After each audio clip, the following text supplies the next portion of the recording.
교회표 할까요? 교회표. 우리 교회는 보시고, 먹으시고, 일하시고, 자랑하고 싶은 교회. 우리 교회는 가정을 살리고, 교회를 살리고, 세상을 살리는 교회가 되자. 아멘. 네. 교회표 할 일이 이제 얼마 남지 않습니다. 2024년. 근데 2025년 교회표를 정했어요. 근데 오늘 딱 오는데, 차로 오는데 교회표를 말하지도 않았는데 저희 아내가 맞추는 거예요.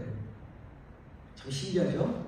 또 어떤 분들은 집에서 다 얘기했지 뭐 이렇게 말씀하실 수도 있고 생각할 수도 있지만은 전혀 얘기 안 했어요. 근데 그거를 맞추시더라고요. 뭐 정확하게 맞추자면 근사치 거의 한 80% 정도 그 의미를 맞추더라고요. 그래서 제가 깜짝 놀랐어요. 내가 보여줬나? 라는 생각이 들었는데 그렇지 않더라고요. 기대하십시오. 내년을 아멘. 정말 기대하십시오. 내년에는 큰 역사가 임하실 줄 믿습니다. 네. 한 주간도 잘 계셨죠? 한 주간도 하나님의 은혜 가운데 또한 보살핌 가운데 지난주 말씀 제목이 모르세요? 좋은 열매를 맺고 있는가? 라는 말씀의 제목이옵니다. 제가 참 멍청하죠? 어저께 서머타임 해제했는지도 잘 모르는데 어떻게 지난주 한 주일을 기억할 수 있을까? 내가 한 주일 동안 밥을 몇 번 먹었는지도 모르는데 어떻게 기억하고 있겠습니까? 네.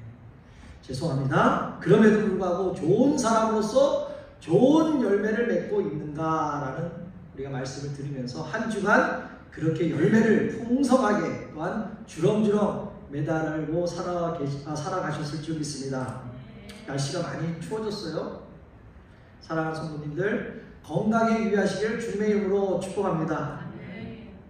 여러분들은요 요즘 세상 지금 우리가 살고 있는 이 시대를 어떻게 생각하십니까? 좋다고 생각하십니까? 아니면 나쁘다고 생각하십니까? 아니면 여러분들 지금 이 시대를 어떠한 마음으로 바라보고 계십니까?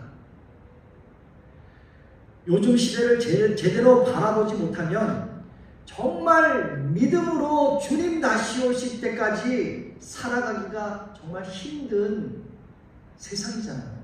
정말 믿음이 정말 내가 있을까라는 거 생각할 때가 더 많은 시대를 우리가 지금 살고 있습니다.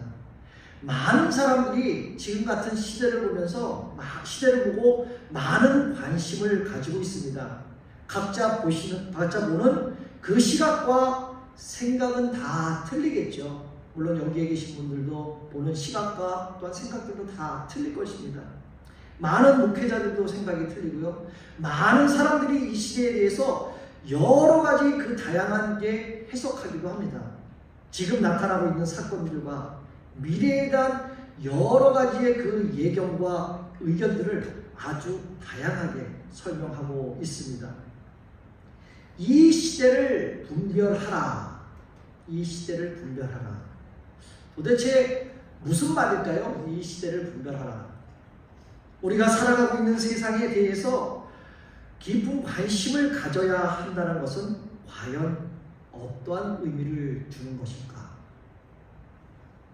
많은 세상의 지식과 또 많이 주는 그 세상의 정보들 그러한 것들을 수집하여서 세상 살기 편하게 또한 세상 읽기에 능통하게 이 시대를 분별해야 이 세상을 잘 살아가고 있는 것일까요? 그러나 지금 일어나고 있는 사건들을요 우리는 영적 분별력을 가지고 세상에서 일어나는 일들을 바라봐야 할 줄 믿습니다. 지금 저와 여러분들이 살고 있는 세상은 정말 빠르게 지나갑니다. 뭐 한국의 KTX라고 그러나요? 순식간에 서울에서 부산까지 눈 깜짝할 새마다 도착한다 그러죠. 그렇게 빠른 세상을 지금 살아가고 있습니다. 한 10년, 15년 정도 되었을까요?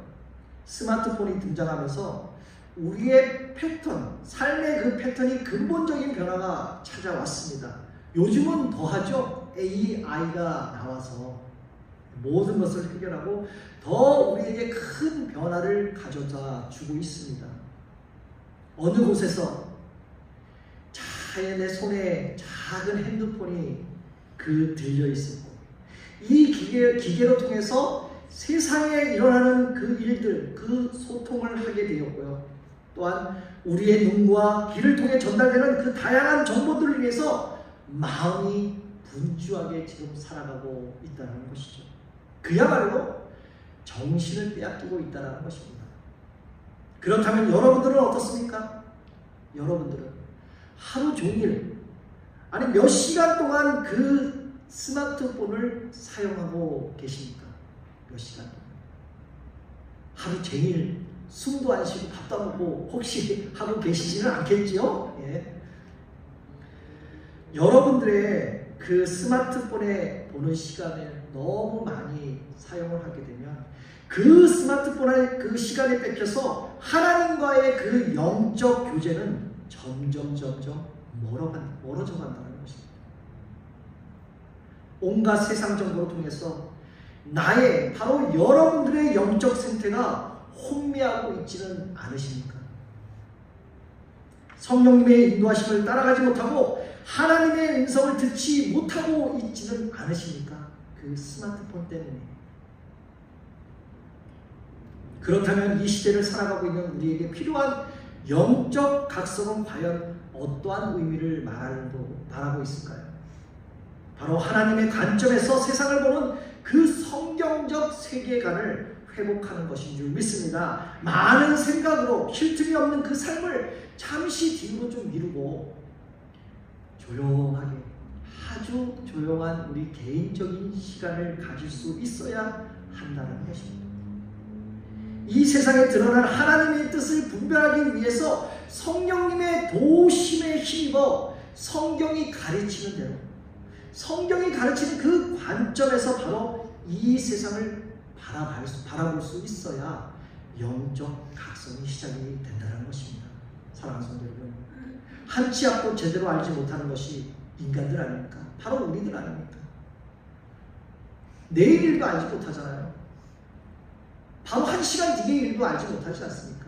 바로 오늘 예배 후에 나가면서 어떤 일이 벌어지는 거 여러분들 아십니까? 모르시잖아요. 바로 정확하게 알지 못하는 것이 인간의 좁은 시야라는 것이죠. 오늘날 젊은 청년들 20대, 30대, 아니 10대라도 말할 수 있겠죠. 내 장래가 과연 어떻게 될까? 나의 미래는 과연 어떠한 미래가 벌어질까라는 그러한 관심이 참 많더라고요. 우리 아이들도 그렇거든요. 저희 아이들.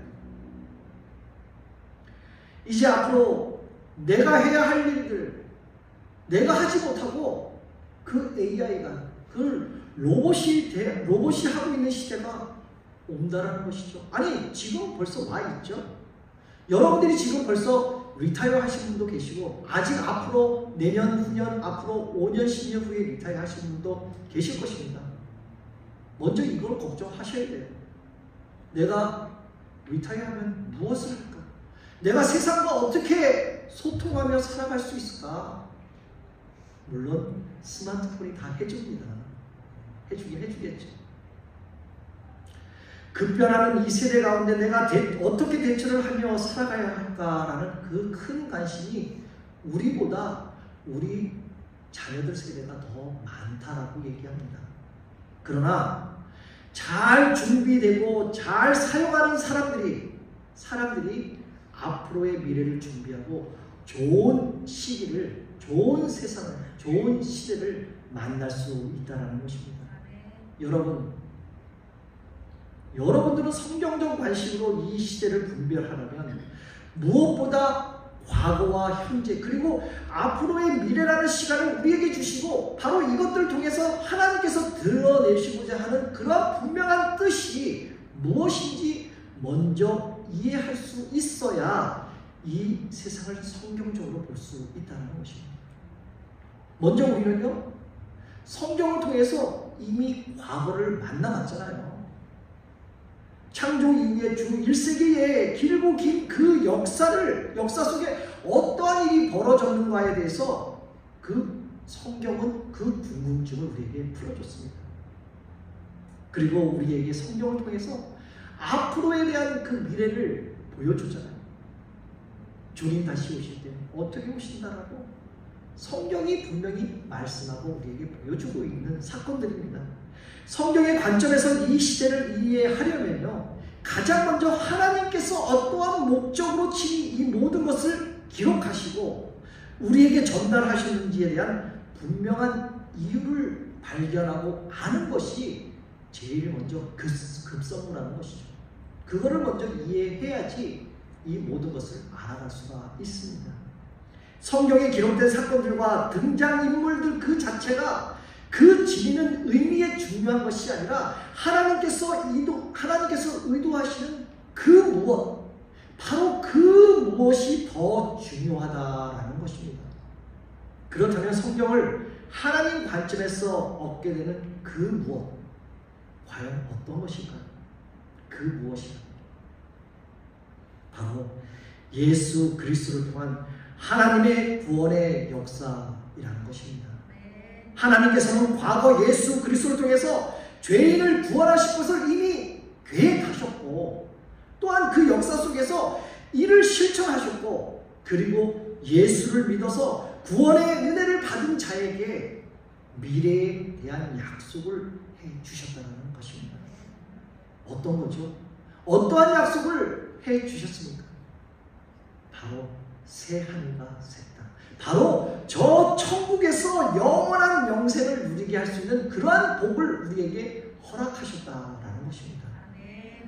오늘 본문은요, 예수님께서 부활하시고 제자들에게 나타나실 때에 대한 그 사건입니다. 오늘 본문은 예수 믿는 사람들은 모조리 죽이던 때이기 때문에 제자들은 어떨까요?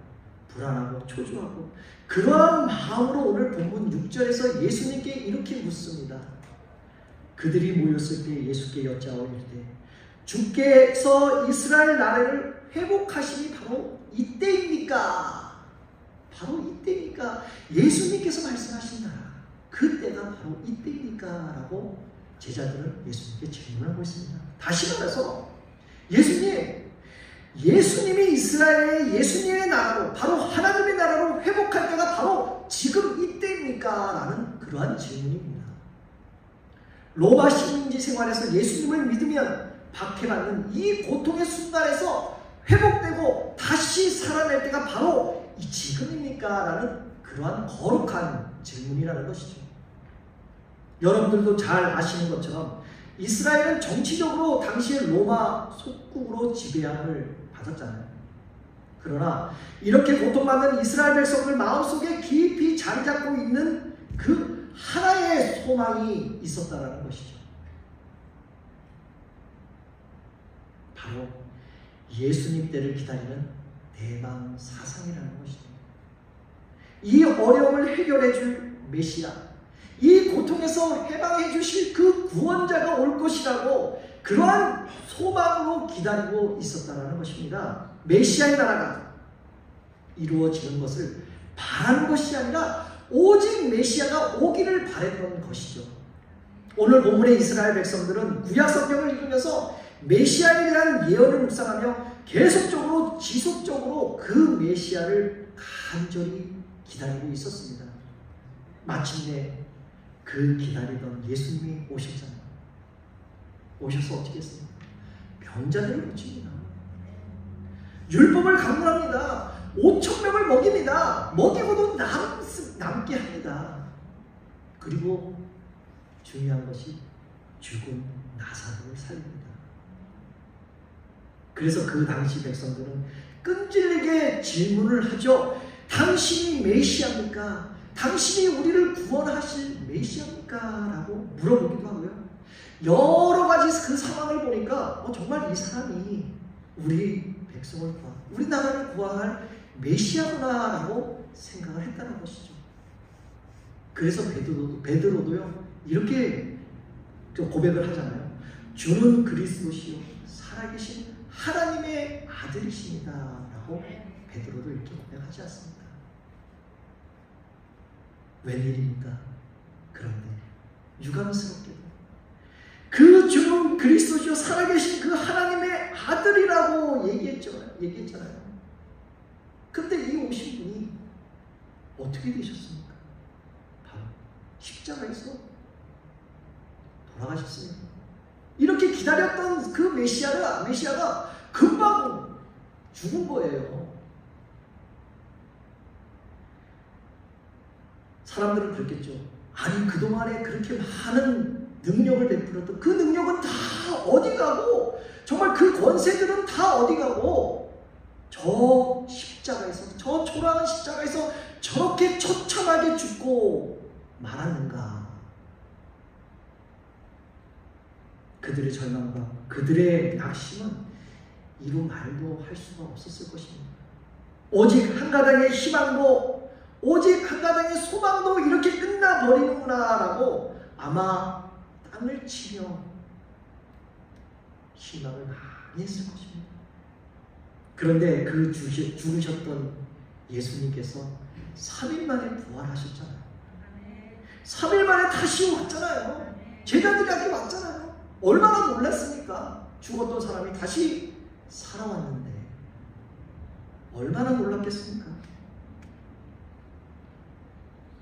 뭐 이것이 사실인지 아닌지 꿈같은 얘기인지 도대체 믿어지지 않는 그러한 일이기에 의심도 참 많았습니다. 현실의 눈앞에 보이는 문제를 가려서 종판 그 제자들 앞에 분명히 예수님은 나타나셨던 것입니다.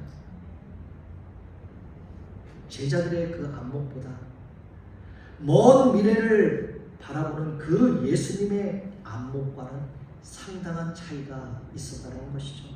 그렇다면 오늘날 많은 고난 가운데 있는 사람들, 바로 여러분들, 바로 우리들, 빨리 이 현실의 문제에서 벗어나고 싶은 사람들에게 이 시대를 올바로 바라보는 눈이 생기려면, 올바로 바라볼 수 있는 우리 눈이 생기려면 과연 어떻게 해야 하는가? 어떠한 안목을 가져야 하는가? 모든 때와 기한은 하나님께서 정하신다고 말씀하셨잖아요. 그래서 오늘 본문 7절 말씀에 이렇게 말씀하시잖아요. 이르시되 때와 시기는 아버지께서 자기의 권한에 두셨으니 너희는 알 바가 아니다 라고 말씀하십니다. 이스라엘 백성들은 하나님의 큰 뜻, 예수 그리스도의 마음속에 있었던 그 놀라운 그리스도의 나라, 그리스도의 뜻, 하나님의 그 나라, 왕국, 그 큰 세계를 생각하지 못하고 내 생각, 내 뜻대로 그렇게 하려고 국한되었던 것이죠.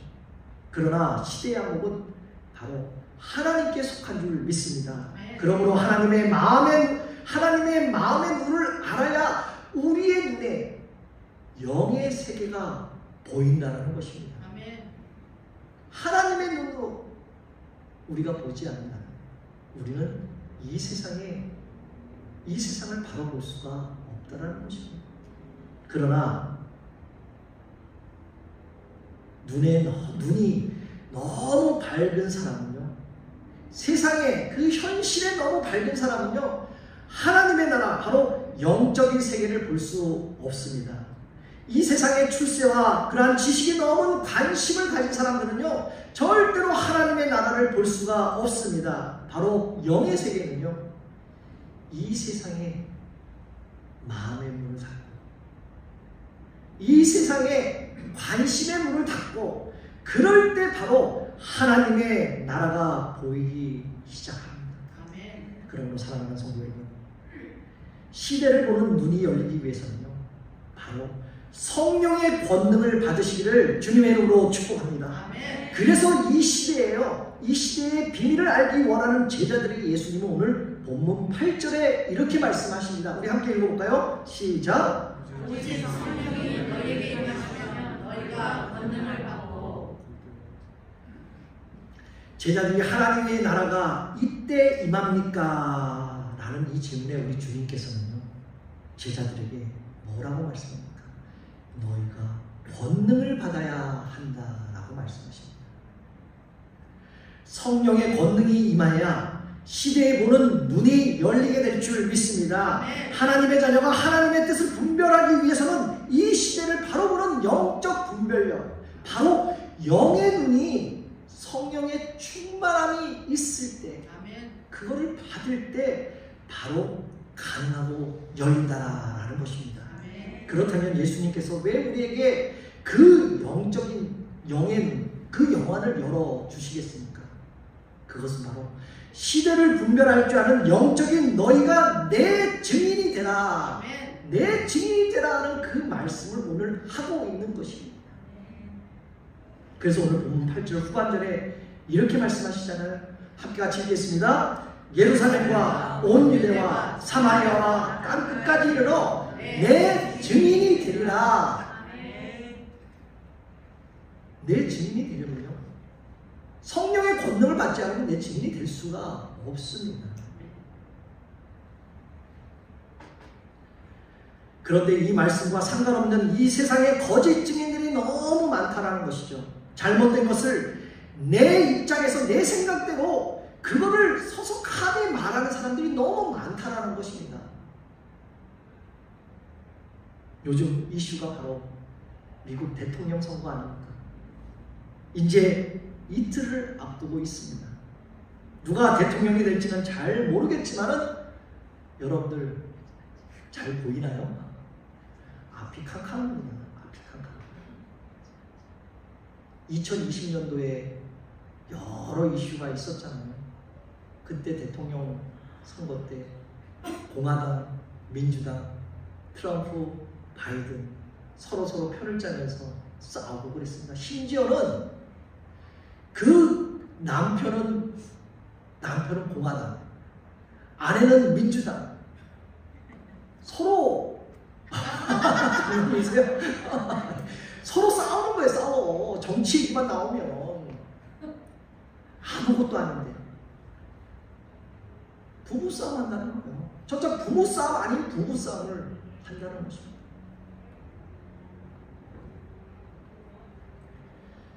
참 그렇죠. 그리고 요즘 유세하는 그 뉴스를 들어보니까 정말 최악의 상태고요. 정말 시장 잡배들이 정말 처천한 그 사람들이 하는 그러한 아주 싸구려 같은 말들을 하고 지키지도 못할 그러한 공약들을 걸고 심지어는 국민을 속이고 거짓말을 밥 먹듯이 하는 그러한 후보들도 있습니다. 그런데 두 사람 중에 분명히 한 사람이 대통령이 되겠죠. 누가 되든 누가 되겠죠. 누가 당선되더라도 정말 심각한 상태가 될 것입니다. 여러분들 투표 다 하셨나요? 각자의 생각과 보는 눈이 다르겠지만은 정말 훌륭한 사람, 정말 좋은 아주 현명한 선택을 하셨을 줄 믿습니다. 그렇다면 이 최악의 상태를 여러분들은 어떻게 생각하십니까? 어떻게 바라보십니까? 이런 상황에서 누구를 믿고 따라가야 하겠습니까? 그래서 성경은 말세를 알리는 그 사건과 세상의 상태를 보고 그 징조를 알 수 있다라고 오늘 분명히 성경에서 언급하고 있습니다. 마태복음 24장 4절에 이렇게 말씀하죠. 거짓 그리스도들과 거짓 선지자들이 일어나 택하신 자들을 미혹한다라고 합니다. 선지자들, 그리스도인들이 우리처럼 믿고 있는 정말 하나님을 예수님을 구원받는 그 사람들을 미혹한다는 것이죠. 속된 말로 꼬신다는 겁니다. 그리고 26절에 이렇게 말씀하잖아요. 사람들이 너희에게 말하되, 이 사람들이 거짓 선지자, 거짓 그리스도인들이 너희들 바로 우리들에게 말하되 그리스도가 광야에 있다 하더라도 믿지 말아라. 거기에 나가지 말아라. 골방에 있다 하더라도 거기에 믿지 말아라. 바로 거짓 메시아, 거짓 선지자들의 말을 믿지 말라고 오늘 성경은 분명히 말씀하고 있습니다. 빌리그램 목사님께서도 이와 같은 상황에서 항상 국가와 민족을 위한 기도가 얼마나 중요하다라는 것을 이렇게 강조합니다. 기도는 영적 전쟁에서 가장 강력한 무기다라고 말합니다. 바로 나라와 민족을 위해서 하나님께 먼저 기도하고 나갈 때 진정한 변화가 일어난다고, 가능하다라고 오늘 이 목사님은 말씀하고 있습니다. 그러므로 사랑하는 성도 여러분, 우리가 영적으로 깨어있는 성도라면, 우리가 정말 영적으로 깨어있는 그런 하나님의 백성이라면 이 시대에 하나님의 때를 기다리는 여러분들의 영의 눈을 가지고 주님의 증인으로 내 증인이 되라고 하신 그 증인의 증인으로 살아가시기를 다시 한번 주님의 이름으로 축복합니다. 그런데요, 이 증인의 삶을 살기는 정말 어렵고 힘듭니다. 아시잖아요. 그런데 증인의 삶을 잘못 살면요, 나중에 주님께 책임만 받을 수 있습니다. 그럼에도 불구하고 우리는 주님의 증인의 삶을 살아야 할 줄 믿습니다. 왜요? 왜 증인의 삶을 살아가야 합니까? 그 주님 때문에 내가 새로운 존재가 되었잖아요. 새로운 삶을 얻었잖아요. 영원한 나라를 우리에게 주셨잖아요. 그것 때문에 우리는 살아가야 할 줄 믿습니다. 아무 생각 없이 하루를 살던, 세대의 변화를 바라보고 하루를 살던, 주님을 바라보고 살던 하루는 똑같이 우리들에게 주어지고 지나갑니다. 그러면 사랑하는 성도 여러분, 여기저기서 진짜 뉴스든 가짜 뉴스든, 정말 예전에 4년 전에 그랬었잖아요. 코로나 때 백신 맞으라고. 안 맞으실 분도 있겠죠. 왜 안 맞았습니까? 여러 가지 이슈들 있잖아요. 특별히 그때 저 백신을 맞으면 어떻게 된다고? 짐승의 표를 받는다. 너가 성경에 위반되는 일이다. 라고 거짓 말도 있었잖아요. 여러분들 백신 맞으셨죠? 맞으셨으면 짐승의 표를 받으셨습니까? 받았어요? 그것도 이마에 닿게? 안 받았잖아요. 백신 맞았다고 짐승의 표를 받았습니까? 안 받았잖아요. 그 백신이 우리 몸속에 그럼 칩이 들어가서, 그 백신에 칩이 들어가서 우리를 감시하고 우리를 조작하고 우리를 조종한다. 여러분들 그러고 있습니까? 아니잖아요. 더구나 선교 유세에 통해서 가짜 뉴스에 이런 거짓 유머에 현실 두지 말고, 이 시대에 본받지 말고 이 시대를 구별할 줄 아는 그 바로 진실한 목적은요, 우리 각자에게 주어진 올바로 시간을 올바로 사용하도록 그 부르심을 받았다는 사실입니다. 그러므로 여러분들이 가지고 있는 강력한 믿음이 있지 않습니까? 여러분들에게 강력한 믿음이 있지 않습니까?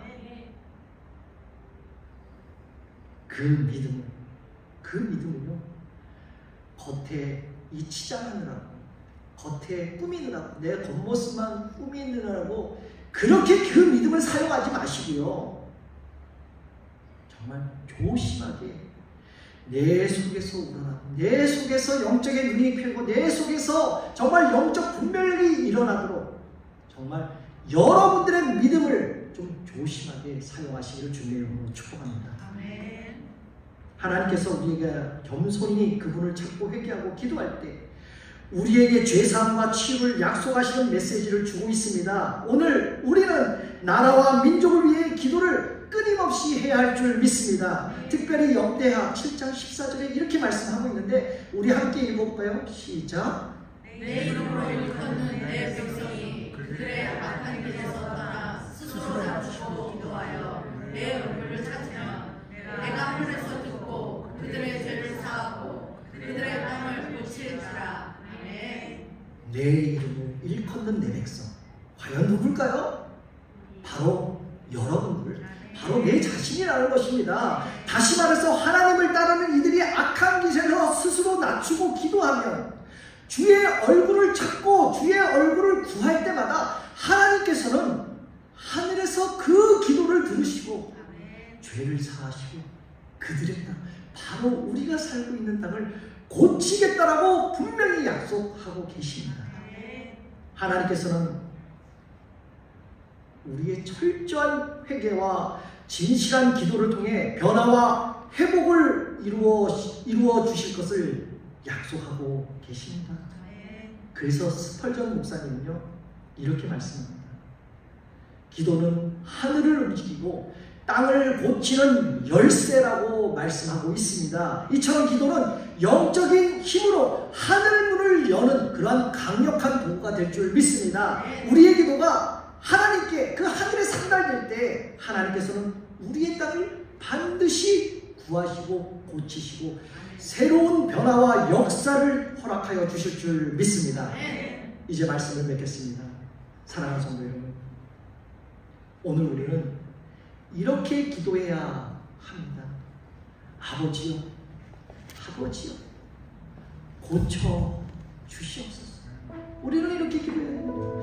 하나님께서 세우신 이 땅 정말 다시 고쳐서 하나님 뜻대로 사용하여 주시옵소서라고 우리는 이렇게 기도를 해야 하는 것입니다.